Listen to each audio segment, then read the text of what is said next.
दीन की सच्चाई। शहर की भीड़ भाड़ वाली गलियों में एक साधारण सा लड़का रहता था। उसका नाम था सामी।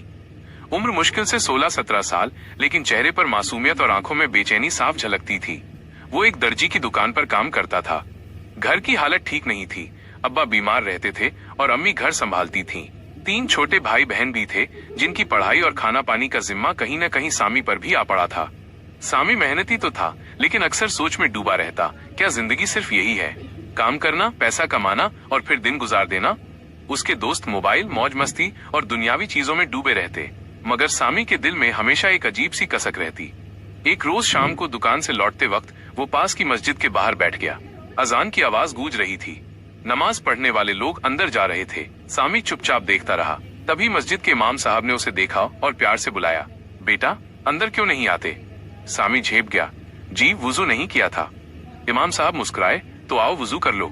मस्जिद का दरवाजा हर किसी के लिए खुला है। उस दिन पहली बार सामी ने दिल से नमाज पढ़ी। अजीब सी राहत मिली, जैसे सीने से कोई बोझ उतर गया हो। दिन बीतते गए। अब सामी कोशिश करने लगा कि वो 5 वक्त की नमाज पढ़े। दुकान का मालिक कभी टोक भी देता, इतना नमाज करते हो, काम पर ध्यान दो। मगर सामी जान चुका था कि दीन और दुनियादारी अलग नहीं है, बल्कि एक दूसरे का सहारा है। धीरे धीरे उसका व्यवहार बदलने लगा। अब वो गुस्सा कम करता, झूठ नहीं बोलता और हर छोटे बड़े काम में बिस्मिल्लाह कहना शुरू कर दिया। एक बार दुकान पर एक अमीर ग्राहक आया। उसने गलती से ज्यादा पैसे दे दिए। मालिक ने पैसे अपनी जेब में डाल लिए, लेकिन सामी बेचैन हो गया। उसने चुपके से ग्राहक का पता लगाया और अगले दिन उसके घर जाकर पैसे लौटा दिए। ग्राहक हैरान रह गया, बेटा ये ईमानदारी आजकल कहाँ देखने को मिलती है। सामी मुस्कुराकर बोला, ये मैंने नहीं किया साहब, ये तो दीन ने सिखाया है। समय बीतता गया। सामी की मेहनत और सच्चाई ने लोगों का दिल जीत लिया। उसकी दुकान पर काम करने की वजह से ग्राहक भी बढ़ने लगे।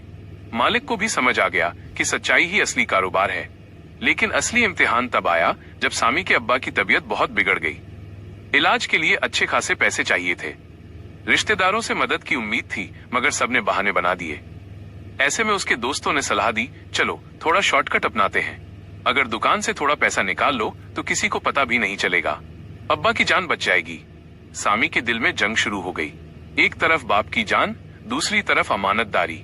वो रात भर जागता रहा, रोता रहा, मगर आखिरकार नमाज के सजदे में सिर रखकर दुआ की, या अल्लाह मुझे सच्चाई से डिगने मत देना, मुझे और मेरे घर वालों को हक के रास्ते पर रखना।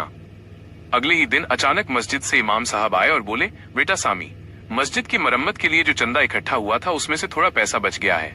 मैंने सुना तुम्हारे अब्बा की हालत खराब है, ये ले लो, इलाज में काम आ जाएगा। सामी की आंखों में आंसू आ गए।